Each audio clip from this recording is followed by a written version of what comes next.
Bismillahirrahmanirrahim. Assalamualaikum warahmatullahi wabarakatuh.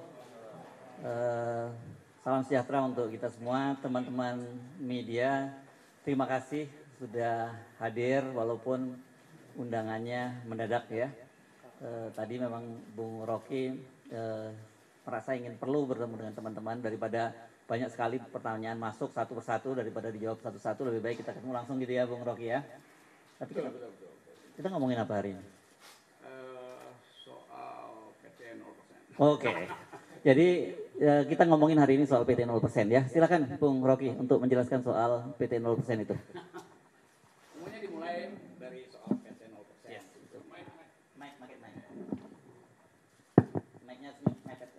Kita selalu berupaya untuk mendudukkan masalah di dalam konteks yang paling purba, konteks yang paling awal, yaitu kegagalan negara untuk menghidupkan percakapan politik.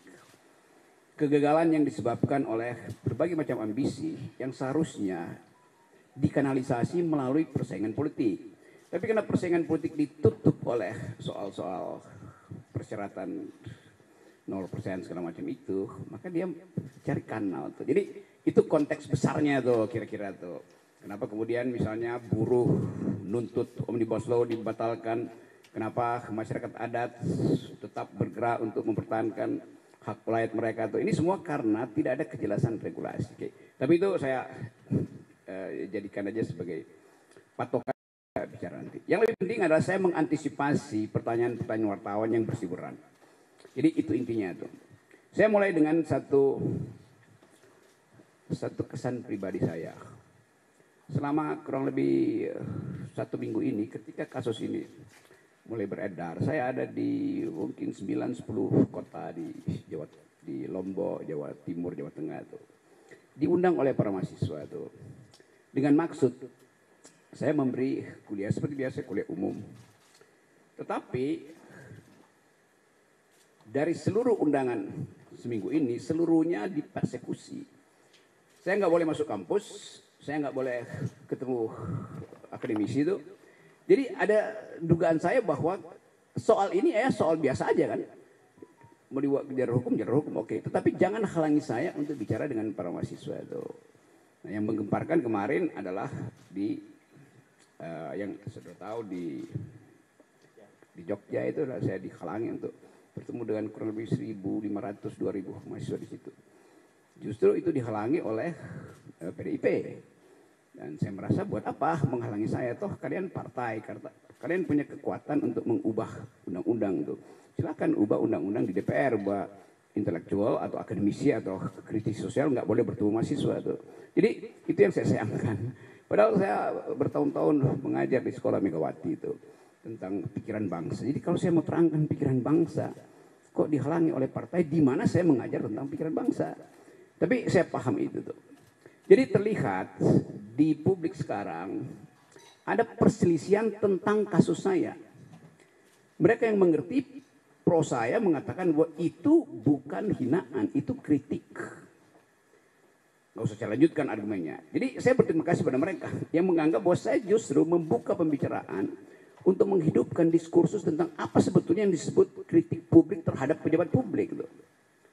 Nah, saya berterima kasih pada mereka. Mereka mendukung saya banyak wawancara di media massa tuh, dan bahkan sebagian memuji-muji saya bahwa saya memulai satu tradisi untuk memperlihatkan bahwa diskursus publik itu tidak boleh dihalangi oleh dendam pribadi. Memang itu dasarnya kan.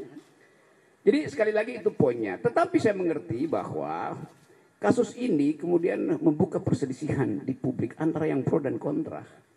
Nah itu yang membuat kehebohan. Kehebohan itu bisa ditafsirkan sebagai keonaran secara hukum itu. Itu pentingnya kita pahami bahwa sesuatu yang disodorkan untuk dijadikan target keonaran itu bisa disponsor oleh siapapun. Kan itu maksudnya kan. Nah saya minta maaf terhadap keadaan hari ini yang menyebabkan perselisihan itu berlanjut tanpa arah itu. Tentu saya merasa kok ini kenapa nggak bisa diselesaikan secara hukum. Jadi sekali lagi saya menyesalkan bahwa persoalan hukum yang dari awal saya katakan ini adalah kritik saya terhadap Presiden Jokowi yang saya ucapkan dengan sangat tajam. Dan biasanya saya lakukan itu di mana-mana tuh. Saya tidak mengkritik atau menghina Jokowi sebagai individu, tidak. Karena nggak ada urusan saya dengan Pak Jokowi. Karena itu saya kira Pak Jokowi juga mengerti. Itu yang menyebabkan Pak Jokowi tidak mau melaporkan saya. Kan Pak Jokowi mengerti bahwa yang saya ucapkan itu adalah kritik terhadap kedudukan publik dia, jabatan publik dia tuh. Poinnya di situ dulu tuh. Jadi bab pertama saya mau terangkan bahwa di dalam demokrasi persaingan pikiran itu dilegalkan, bahkan dianjurkan. Supaya kita bisa menapis mana yang disembunyikan, mana yang sebetulnya genuine, mana yang sebetulnya palsu. Nah kita di sini belum sampai di situ. Jadi saya paham bahwa kemarahan sebagian pihak itu karena belum bisa membedakan mana kritik publik dan mana dendam pribadi. Saya tidak punya dendam apa-apa dengan Pak Jokowi. Bahkan saya sudah berkali-kali katakan bahwa anaknya Pak Jokowi berteman dengan saya, dia minta kritik, saya kasih kritik loh. Pak Jokowi mantu, saya diundang bahkan undangan VIP, tapi saya nggak bisa datang tuan. Jadi nggak ada soal di situ tuh. Sekarang pertanyaannya kok kenapa jadi soal? Artinya ada yang ingin dia bermain di air keruh. Tapi saya mengerti tahun politik pasti ada sifat semacam itu tuh, mengambil keuntungan dari problem ini. Bagian kedua saya mau terangkan khusus terhadap mereka yang salah mengerti apa yang saya ucapkan di forum buruh itu. Saya hanya mengkritik dua hal pada waktu itu. Satu soal IKN, satu soal Omnibus Law. Tolong perhatikan ya. Saya terangkan bahwa saya pro gerakan buruh yang akan demo tanggal 10 karena sudah berbulan-bulan proposal buruh itu diabaikan pemerintah. Bahkan saya terangkan di situ bahwa Omnibus Law itu kemaksiatan politik. Karena menghina hak buruh untuk memperoleh, ya sebetulnya cuma memperoleh pendapatan. Jadi Omnibus Law itu menyingkirkan hak kesejahteraan buruh. Kalau ada dalil, enggak itu bagus. Loh kenapa kalau bagus itu buruh udah berbulan-bulan melakukan demonstrasi itu. Dan kita tahu bahwa undang-undang itu dibolak-balik, udah ditolak Mahkamah Konstitusi, diputar lagi dengan asumsi bahwa itu bisa diperpukan, lalu barang yang sama dijadikan undang-undang kan. Kan itu yang saya sebut sebagai apa permainan semacam itu, masa menipu tuh. Pemerintah menipu kebijakan. Jadi saya memang pro buruh. Lalu dianggap bahwa saya mengompori buruh untuk 10 Agustus. Bukan, buruh itu memang sudah berencana secara periodik untuk demonstrasi. Bukan saya yang kompori. Saya tahu bahwa buruh merencanakan itu dari awal. Dan udah dari 2 tahun lalu tuh gerakan buruh kan terus menerus tuh. Jadi apa yang salah di situ tuh? Lalu dianggap saya mendorong makar segala macam tuh. Oke, itu kasus Beli pertama tuh. Kasus yang menyebabkan terjadinya keriuhan itu saya membela buruh di pidato itu. Seandainya saya nggak pidato di situ, mungkin nggak ada soal. Tetapi tentu kekuasaan menganggap bahwa gerakan buruh ini akan mengalami eskalasi tuh. Karena itu ya oke, dicari cara supaya diaborsi. Jadi kasus pertama. Kasus kedua adalah soal IKN. Tiba-tiba masyarakat Dayak menganggap saya menghina adat Dayak. Di mana hinaannya? Saya justru membela hak masyarakat adat untuk tidak dieksploitasi oleh investor Cina. Bagaimana mungkin? Mungkin udah 5-6 kali saya ke Kalimantan diundang oleh universitas, diundang oleh komunitas masyarakat adat untuk minta pendapat saya. Tetap pendapat saya IKN ini berbahaya secara diplomasi, berbahaya secara geopolitik, dan bahkan berbahaya secara kebudayaan. Karena pasti kalau ada IKN di situ, masyarakat adat akan tersingkir.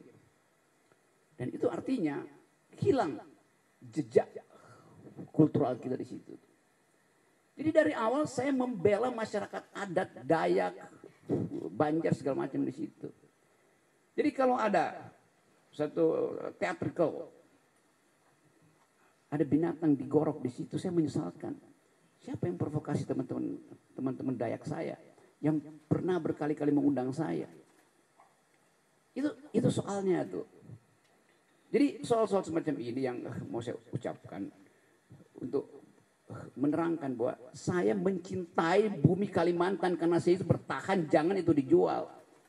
Pada waktu itu 2 hari sebelumnya kan beritanya Pak Jokowi pergi ke Cina untuk minta investor asing tanam. Bahkan kira-kira Pak Jokowi bilang udah saya kasih konsesi 180 tahun, Anda tolong buatkan kami ibu kota. Bagaimana mungkin?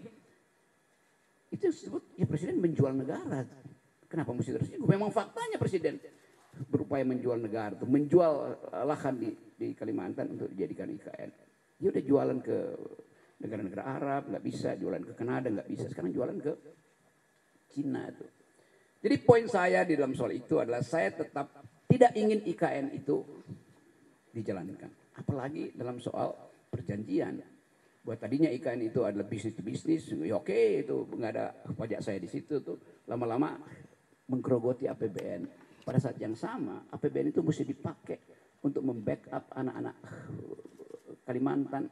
Harusnya pendidikannya mereka lebih tinggi, stunting tidak terjadi di situ. Kan saya lakukan pembelaan pada masyarakat adat di situ. Oke, demikian juga di tempat lain, di mungkin NTT, NTB itu, di Papua ada orang yang tiba-tiba merasa bahwa tersinggung. Iya, saya minta maaf karena saya menyebabkan kalian berselisih.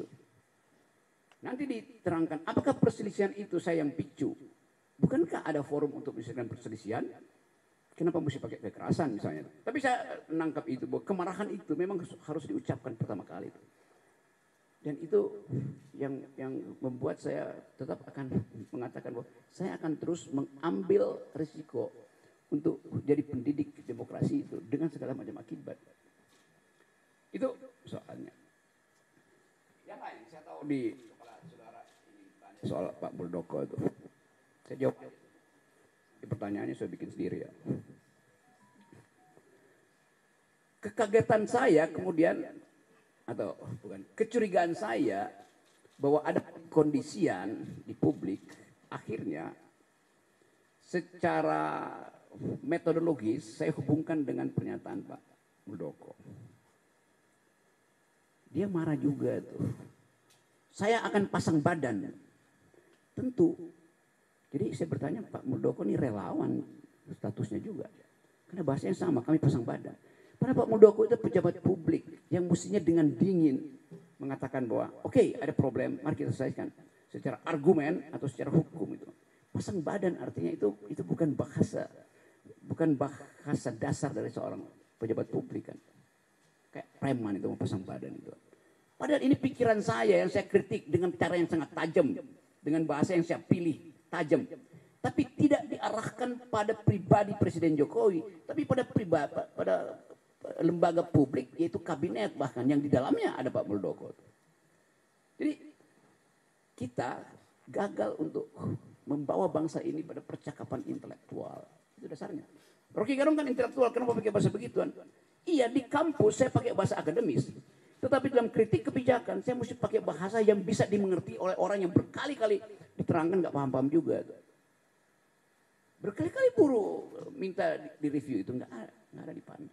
Berkali-kali masyarakat akademis mengatakan IKN itu salah secara konstruksi hukumnya karena mestinya minta izin dulu pada masyarakat adat. Pernah nggak Jokowi minta izin pada masyarakat adat? Tidak. Apa itu bentuk minta izinnya? AMDAL. AMDAL itu adalah hak masyarakat adat untuk mengiyakan atau tidak mengiyakan proposal politik. Pak Jokowi sudah putuskan duluan itu. Baru diminta pembenaran secara masyarakat adat, secara AMDAL. Kan itu cara berpikir yang kacau loh. Jadi saya nggak ada dendam pada Muldoko, pada Pak Jokowi. Saya menganggap bahwa kebijakan mereka harus dievaluasi. Kenapa saya ambil posisi itu? Karena partai-partai politik tidak ada yang bersuara tentang itu. LSM bersuara, publik internasional bersuara. Jadi itu dasarnya tuh teman-teman. Nah, sekarang saya bisa duga bahwa kasus ini akan berlanjut menjadi kasus hukum. Oke, saya terima kasus itu. Jadi poin saya adalah sekali lagi saya garis bawahi, saya minta maaf karena peristiwa itu membuat perselisihan ini makin menjadi-jadi itu. Itu intinya tuh. Dan tentu ini berbahaya di dalam tahun-tahun seperti ini. Kenapa? Karena di belakang kasus ini berbagai macam kepentingan ngincer untuk mengeksploitasi itu. Tapi saya tidak akan berhenti menjadi pengkritik. Itu dasarnya tuh. Jadi sekali lagi, mari saya anggap aja bahwa oke, selesaikan aja kasus ini. Karena rumah saya disentuh tai, WA grup saya dimaki. Kalau itu biasalah, saya anggap ya kadang-kala itu akun abal-abal. Udah lihat Rok, gua mau gorok lu seperti itu kan? Bagaimana coba prinsip itu?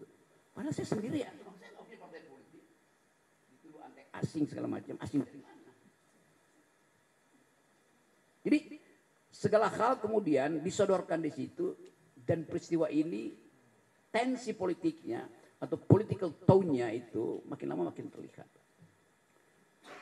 Jadi dasarnya itu dari keinginan saya untuk bersahabat dengan teman-teman di Papua, teman-teman di Dayak, teman-teman di NTB, di Tangerang segala macam yang marah. Oke, saya terima kemarahan itu, saya minta maaf karena saya membuat kalian itu marah. Tetapi sebagai orang yang bertahun-tahun berupaya untuk menghidupkan demokrasi, saya mesti terangkan belakangnya tuh. Jadi mohon dimengerti. Bagi mereka yang sudah mengerti, oke terima kasih. Bagi mereka yang mungkin satu waktu akan paham bahwa oh itu ya beda antara pejabat publik dan pribadi individu itu. Wartawan juga begitu. Gak ada yang secara persis membuat perbedaan distintif antara pejabat publik dan individu yang menjabat pejabat publik. Beberapa waktu lalu di Jogja ada pertanyaan, kenapa Pak Rocky mengaku keluarga Pak Jokowi? Gimana mungkin wartawan ada cara berpikir begitu? Artinya dia nggak tahu kasusnya, dia nggak tahu konsepnya, teman. Itu juga nambah kebutuhan. Jadi teman-teman itu pengantarnya dan silakan kalau masih ada soal, tetapi silakan tanya hal yang fundamental. Saya akan jawab itu dengan cara saksama dalam tempo sesingkat-singkatnya. Oke, teman-teman, kalau ada yang mau mengajukan pertanyaan, persilakan pertanyaannya to the point ya. Silakan. Atau dianggap cukup? Oke, kalau ada. Oke, baru datang ya. Oke, silakan. Enggak apa-apa. Yuk. Oke, ini ya. Silakan disebutkan namanya, Mbak ya. Halo, selamat sore. Mohon maaf Bang Rocky, saya terlambat. Tadi dari liputan yang lain. Oh ya, oke. My bad. Saya Santi dari IDN Times. Saya rutin mengikuti pemaparan Bang Rocky yang hampir setiap hari dipaparkan 2 kali setiap hari. Di salah satu sesi Bang Rocky mengatakan bahwa yakin bahwa pelaporan, kan ini 2 pelaporan ya, yang di Barreskrim ditolak karena harus Presiden sendiri yang membuat laporan. Tapi kemudian mereka beralih ke Polda Metro Jaya dan sepertinya di Polda Metro Jaya itu akan diproses. Dan Bang Rocky sepertinya meyakini bahwa ini akan berujung ke pengadilan. Jika itu yang terjadi, apakah sudah menyiapkan langkah mitigasi seperti misalnya menyiapkan kuasa hukum atau langkah apa yang akan dilakukan? Karena ini akan jadi presiden kedua setelah kasus yang Fathia dan Haris Azhar. Terima kasih.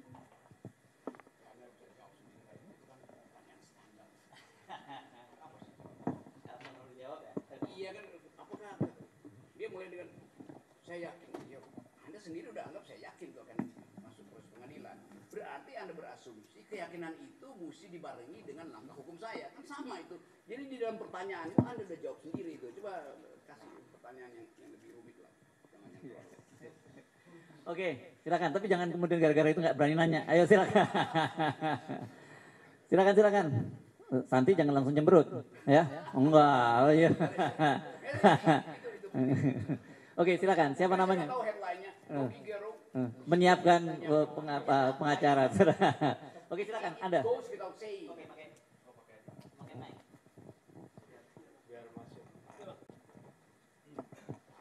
Izin Bang, saya Rizky dari Kompas.com. Siap. Oke, siap. Bang, kan tadi kan sudah disampaikan juga sama rekan saya, kalau Polda Metro Jaya akan memproses laporan tersebut. Apakah nanti Bang Rocky siap menghadapi proses hukum tersebut atau gimana Bang? Terus juga terlapor. Yang lain. Dia nggak dengar pertanyaan Santi itu. Yang lain aja. Yuk, temen yuk bicara hal yang sama, yuk nanya juga tuh. Gimana coba? Yang lain. Dan di sini Sore, Bang. jangan Sore. pakai izin ya. Wartawan Sore, boleh ya? mestinya egaliter ya. Saya Sore, sering Bang. perhatikan teman-teman kalau jumpa pers pakai izin. Nggak usah izin. Hak Anda diberikan hak mewakili publik untuk menanyakan itu pada pejabat publik. Ya, sorry. Sore Bang, saya Rifai Bang dari Voya ID. Bang, laporan Anda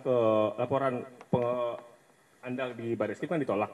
Tapi kemarin Andi Gani, Kalimat itu laporan Anda di Barreskrim, siapa yang melaporkan Barreskrim? enggak, laporan terhadap Anda di Barreskrim itu Kan ditolak. pakai bahasa yang benar. Laporan terhadap Anda di Barreskrim itu ditolak oleh kepolisian dan kemarin Andi Gani mengunjungi Barreskrim untuk mencari celah untuk menjerat Abang di pasal terkait IKN, penghinaan terhadap IKN. Menurut Abang, apa sih kan Abang sendiri mengucapkan tadi mendukung penolakan Undang-Undang Omnibus Law ya. Sedangkan Andi Gani sendiri dari tokoh buruh juga Bang. Gimana Bang menurut Abang?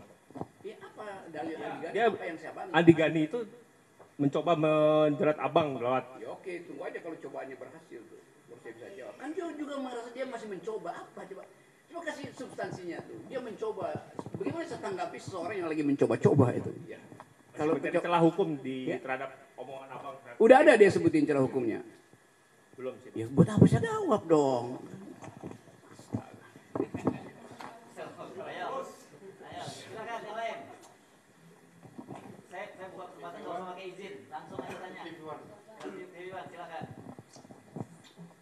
Sebutkan namanya biar kita. Saya Leo dari TV One mau bertanya terkait dengan tadi kan dari PDI sendiri ada melarang, apakah itu salah satu melarang Pak Andre Gerung untuk apa dengan mahasiswa seperti itu karena kan Pak Andre Gerung yang di Jogja betul. Nah apakah itu merupakan salah satu upaya dari PDI untuk menyentil atau menyinggung terkait dengan sindiran kepada presiden dan kemudian dan ini ada juga ada opsi gugatan hukum. Nah ini bagaimana tanggapannya? Kenapa juga nggak tanya pada PDIP gitu? Menurut Rocky PDIP kan itu PDIP yang punya pengetahuan tuh. Kenapa dia larang kan? Kan justru itu yang saya tanya. Kenapa PDIP melarang saya untuk memberi ceramah? Saya bertanya itu supaya saudara tanyakan pada PDIP. Masa saya tanya ke saya kan? Coba dong itu ini. Kemudian Sekjen PDIP Pak Hasto itu juga akan melakukan upaya dalam gugatan secara hukum itu bagaimana? Bang. Oh Hasto jangan upayakan dong, jangan hukum dong segala macam. Kan dia berupaya pakai jalur itu. Coba betulin kalimatnya. Menurut abang bagaimana? Bagaimana saya jawab itu? Hal yang memang formil dia melakukan langkah hukum itu. Ya udah. Kan Anda mau saya menjawab di luar jawaban yang standar. Saya hormati. Padahal cuma itu jawabannya. Nangkap enggak? Yes. Sorry ya, saya supaya tajam. Kalau enggak nanti headline-nya menceng-menceng itu. Atau saya bilang, ya persilahkan Hasto. Bertanya, lalu Anda sebut, Rocky Gerung mempersilahkan Hasto melakukan langkah hukum. Itu apa beritanya? Itu kan nggak ada nilai berita. Memang begitu harusnya. Kan pertanyaan jurnalistik itu harus menimbulkan pertanyaan baru supaya berkembang pertanyaan. Kalau sudah ditutup di situ ya, ini sore saya kasih kuliah tentang journalismological scrutinizing. Coba tanya yang lain itu kan mudah. Kan itu saya tadi bilang di awal, saya mengantisipasi semua pertanyaan teman-teman. Nah, karena itu saya terangkan aja tuh. Kan yang jadi isu selalu itu hinaan atau kritikan itu. Banyak orang menganggap itu kritikan. Oh terima kasih kalau mereka anggap begitu tuh. Ada yang bilang itu hinaan. Oke, Anda berhak untuk bilang itu. Tetapi ucapkan aja itu di dalam bentuk yang sama kan. Bukan dengan pamerkan kekerasan. Itu enggak benar itu. Karena saya tidak memamerkan kekerasan. Oh iya kekerasan naratif. Oke, kita buktikan nanti apakah saya lakukan kekerasan naratif kan. Tetapi tadi saya sudah minta maaf karena saya memang menyebabkan perselisihan itu berlangsung. Itu intinya itu. Bukan saya minta maaf pada PDIP atau minta maaf pada relawan. Itu soal lain itu. Bahwa saya menyebabkan dalam 1 minggu ini orang berselisih itu. Ini hinaan atau kritikan. Kan dasarnya itu kan. Ada yang menganggap bahwa ucapan saya itu ucapan binatang itu. Oke, dia punya persepsi itu. Ada yang bilang ucapan saya itu seperti dapat Swiss coklat, dapat coklat dari Swiss itu. Ya udah biasa aja. Nah supaya itu ditertibkan, biarkan proses hukum ini Pak Hasto datang ke melakukan langkah hukum, ya oke. Kalau ada langkah hukum buat apa demo kan itu intinya. Tetapi ya silakan juga kalau demo, asal jangan pakai kekerasan. Dan tadi saya ucapkan apa poin Pak Muldoko, kalau Pak Muldoko ucapkan itu pasang badan, itu pengertian provokatifkah atau memang itu sekedar ulah humoris dari Pak Muldoko? Saya pakai kata ulah humoris ya. Nanti Anda bahas lagi itu kok ulah tapi humoris itu. Ya kan ulah itu kan, tapi dengan bentuk humor mungkin ya saya pasang badan. Karena kata pasang badan pun itu kata yang udah biasa di kalangan gue pasang badan buat lu ya. Jadi soal semacam itu, nah bagian ini nanti kita bicara di dalam persidangan atau pertarungan akademis kalau ini masuk ke ranah hukum. Jadi saya ucapkan sekali lagi, oke. Selamat sore, Bang Rocky. Saya Ahmad Riyad dari Tempo.co. Saya ingin bertanya, kalau misal tadi dari penjelasan Bung Rocky, artinya dari kasus ini memunculkan pro kontra di masyarakat. Ada yang mendukung, ada yang tidak. Nah, mungkin saya ingin tanyakan adalah dari Bung Rocky sendiri, perbedaannya antara kritik terhadap pejabat publik dengan penghinaan terhadap pejabat publik, itu menurut Bung Rocky seperti apa? Ini yang namanya kritik, ini yang namanya penghinaan.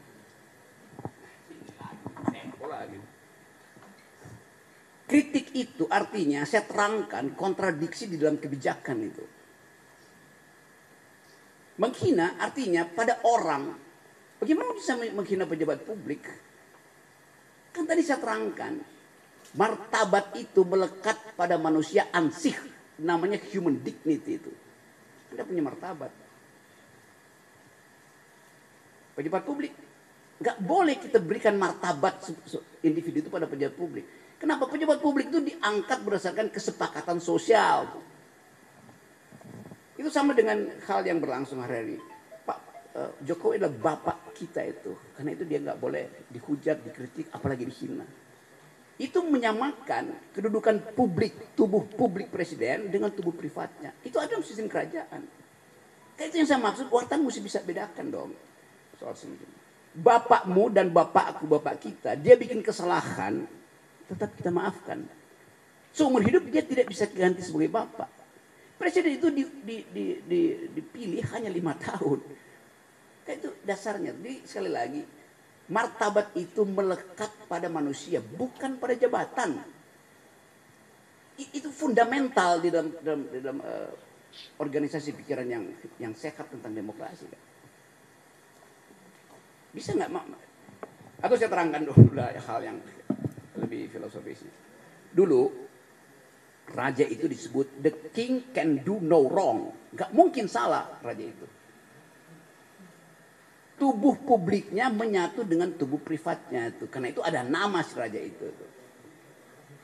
Tapi sekarang kan kita pilih republik, ini kan bukan sistem kerajaan itu. Sehingga tubuh publikanya beda dengan tubuh privatannya itu kan.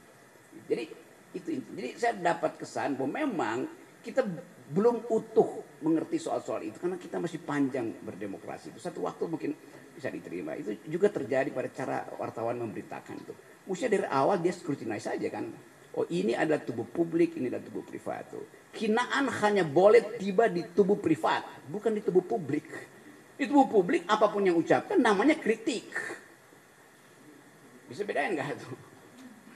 Sekasar-kasarnya Anda itu bukan pada orang, itu pada jabatan itu, pada kedudukan publiknya. Ukurannya cuma satu, Anda boleh maki segala macam pejabat publik, kecuali ujung hidungnya Anda sentuh, maka Anda sentuh tubuh privatnya. Otonomi tubuhnya terganggu itu. Hanya itu. Anda sentuh dengan ucapan, dengan jarak 0,1 mm, itu nggak ada soal. Tetapi itu masih jauh dari pengertian kita tuh. Hal yang masih berlaku. Mungkin 5-10 tahun lagi baru kita paham bahwa oke, itu dia pejabat publik, dan pejabat publik juga mengerti bahwa dia jadi pejabat publik, maka dia mesti siap sedia untuk dikritik, bahkan dicaci maki. Kenapa? Karena kita gaji dia, itu soalnya kan. Sama seperti selebritis marah-marah kalau dikritik. Loh, Anda dapat keuntungan dari kedudukan Anda sebagai public figure. Oleh karena itu, di balik keagungan Anda juga akan dicaci. Itu konsekuensi jadi selebritis. Melapor kemana? Nggak bisa selebritis melapor. Udah itu dalilnya. Kalau nggak mau tampil ke publik, ya udah jangan jadi selebritis kan. Kan itu dasarnya tuh. Jadi teman-teman sekalian kita belajar sama-sama itu supaya saya inginkan ada keheningan lagi dan kita bikin refleksi apakah kasus ini bisa jadi pelajaran bahwa kita memang belum cukup mampu mencerna nilai-nilai demokrasi itu.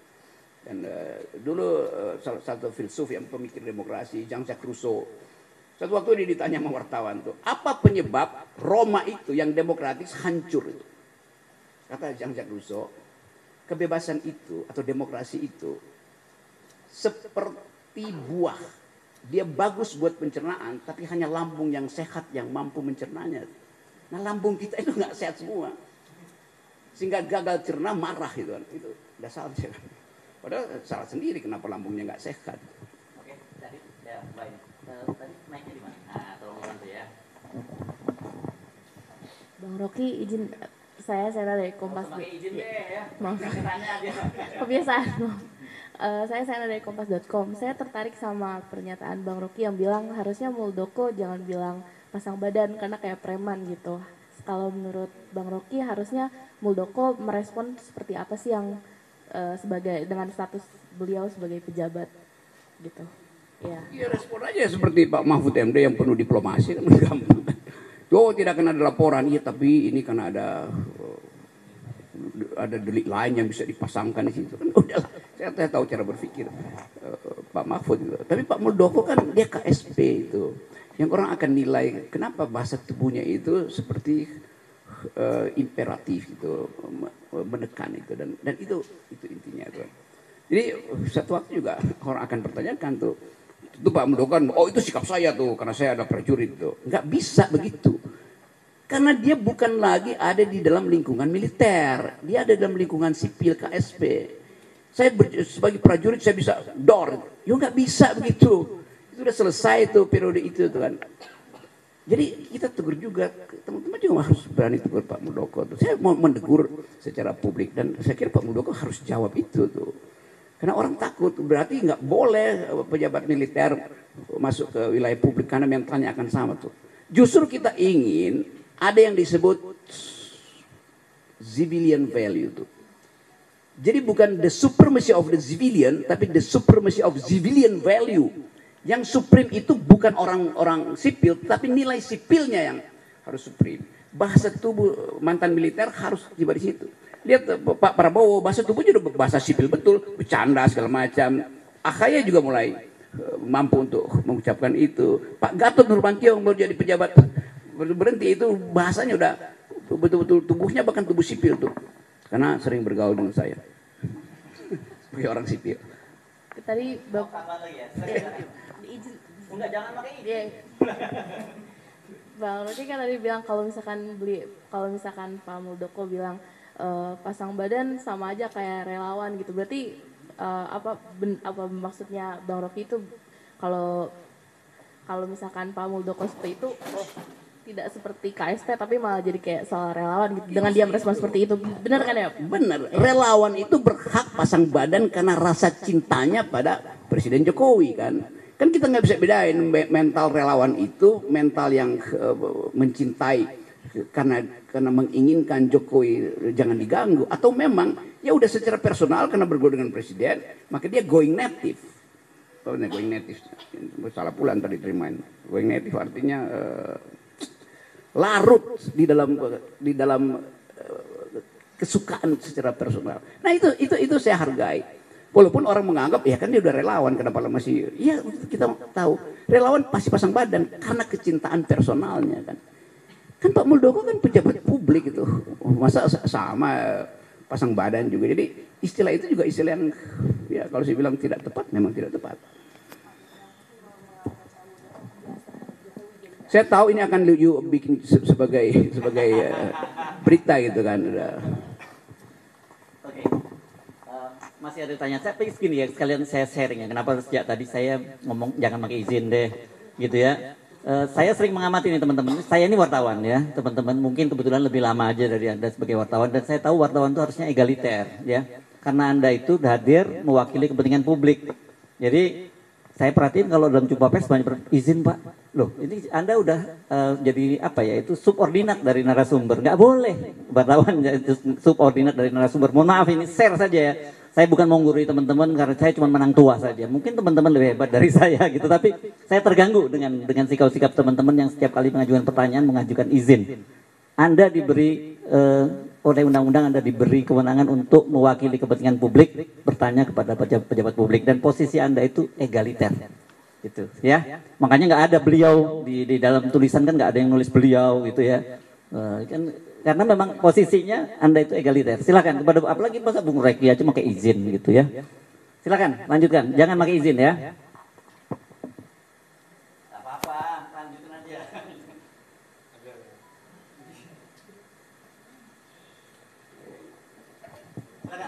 Pak, saya Vika dari Kompas.com. Mau tanya Pak, itu Pak, ini kan Bapak juga dilaporkan ya Pak. Lalu langkah apa yang akan Bapak lakukan? Apakah melaporkan balik atau bagaimana?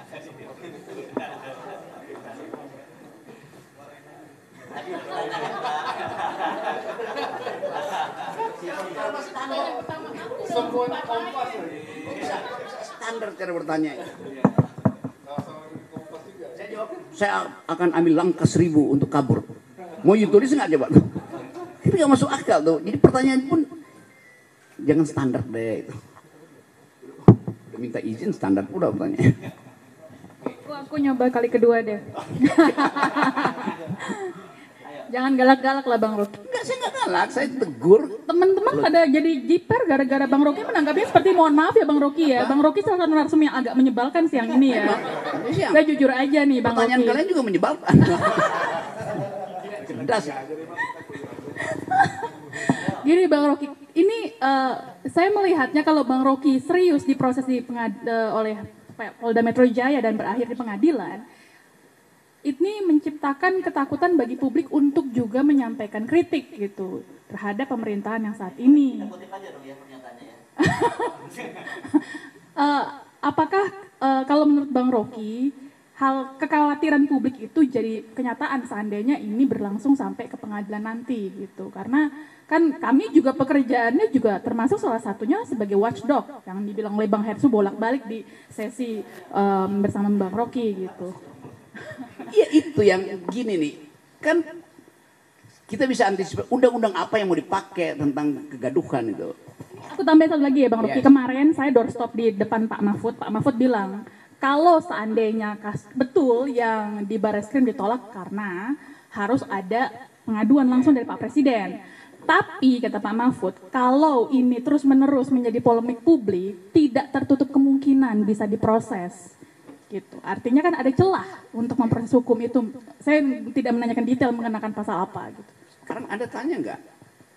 Kegaduhan yang dimaksud Undang-Undang 46 itu setara nggak dengan polemik publik? Tanya dong pada Mahfud. Apa itu yang disebut social origins, asal usul dari pasal 14-15 Undang-Undang 46? Tanya pada dia. Kalau tidak menimbulkan polemik itu dasarnya adalah perselisihan. Yang dimaksud oleh undang-undang itu kegaduhan itu keinginan pemerintah Belanda untuk mengendalikan polemik publik. Kan itu intinya tuh. Jadi anakronis keterangan Pak Mahfud. Bilang Pak Mahfud kok anakronis ya? Itu pentingnya wartawan scrutinizing apa yang dia ucapkan itu. Masa polemik dia kegaduhan? Anda setiap hari Anda bikin headline polemis kok isinya tuh.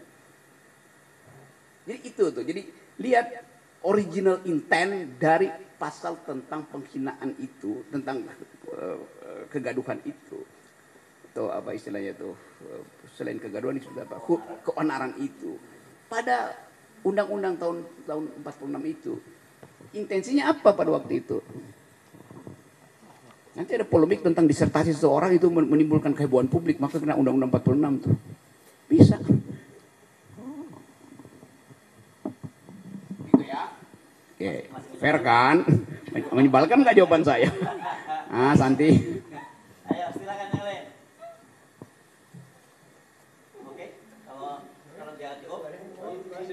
Ya, silakan.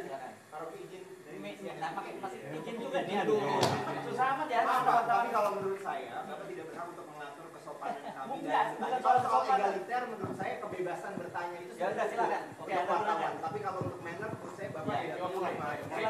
Silakan. Anda ngomong. Izin ya Pak? Tidak, saya tidak izinkan. Iya, oke. Anda nggak diizinkan? Oke. Ya, taruh. Oke kan? Hanya karena persoalan izin, saya tidak diizinkan bertanya Pak. Izin, saya bilang tidak diizinkan. Oke. Itu malah lebih tidak egaliter Pak, mohon maaf. Artinya Anda tidak perlu izin kalau gitu. Bilang aja saya mau bicara itu. Kenapa Anda minta izin? Teman-teman yang izin tadi tetap diizinkan bertanya Pak. Tidak, saya tidak izinkan. Saya koreksi dulu tuh. Baik. Anda kalau mau bertanya nggak usah izin. Enggak, terima kasih Pak, terima kasih. Terima kasih. Ya. Silakan. Baik, teman-teman ya. Oke, jadi saya ucapkan terima kasih teman-teman datang. Ini klarifikasi sebetulnya dan mungkin nanti ada konferensi berikut tuh. Kalau ternyata hal huru-hara ini atau kegaduhan itu berlanjut, pasti kita mesti pastikan ada sponsor-sponsor di belakangnya tuh kan. Kan itu udah jadi pola itu. Tapi saya tidak mendahului proses hukum dan saya tahu mungkin dalam 1-2 hari ini akan diproses secara lebih formal. Tapi saya terangkan dulu bahwa saya ingin hentikan kegaduhan ini. Saya minta maaf karena ucapan saya itu menimbulkan kegelisahan, menimbulkan tadi polemik itu. Dan polemik itu yang justru menghidupkan gairah saya bahwa negeri ini belum mampu untuk mencerna prinsip-prinsip demokrasi itu. Jadi saya akan terus menjadi pengkritik itu. Saya kira itu poinnya ya. Terima kasih ya. Oke, baik teman-teman, terima kasih atas kehadirannya. Kami, nah ini untuk sopan santun saya tentu akan mohon maaf kalau ada beberapa hal yang tidak berkenan dalam pertemuan ini. Mudah-mudahan kita bisa ketemu lagi dalam waktu yang tidak lama lagi gitu ya Bung Rocky ya. Assalamualaikum warahmatullahi wabarakatuh. Terima kasih. Oke ya.